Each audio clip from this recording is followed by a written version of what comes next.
let us treat the subject of grammatical names. This is one topic or aspect of English language that a lot of students find difficult to understand. I do hope that this video helps you. Here is the question. Identify the grammatical name for the underlined expression in the sentence below. State its function. Now here is the sentence. Revolutions have radically altered the course of human civilization and history. This is the underlined expression, the course of human civilization and history. We are to identify the grammatical name for this expression, and here are the options. A. Adverbial phrase. B. Adverbial clause. C. Noun phrase.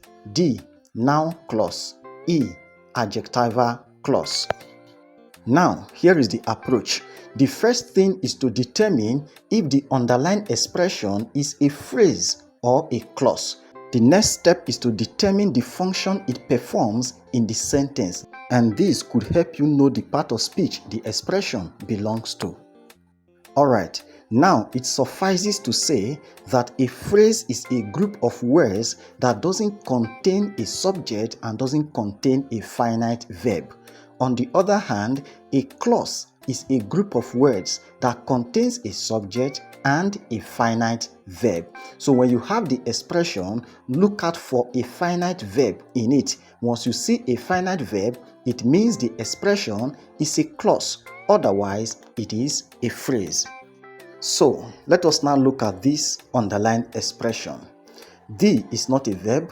Cause is not a verb, of is not a verb, human is not a verb, civilization is not a verb, and is not a verb, history is not a verb, which means this expression does not even contain a verb at all.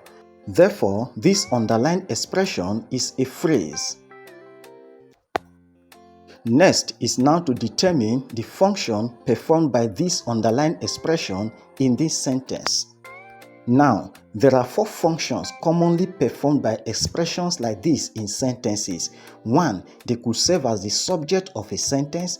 2. They could serve as the object of a verb. 3. They could describe a noun. 4. They could modify a verb. Okay, so let us look at this very sentence.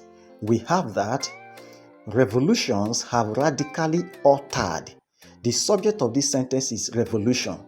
The underlined expression is not the subject, okay? So next, let us determine if it is the object. The verb here is altered. So let's ask the question, altered what? Revolutions have altered what? And the answer is, revolutions have altered the course of human civilization and history, which means the underlined expression is the object of the verb altered. And remember that the objects of verbs are commonly nouns. They can also be pronouns. So what do you notice, or what does this tell you? That the underlined expression is a noun.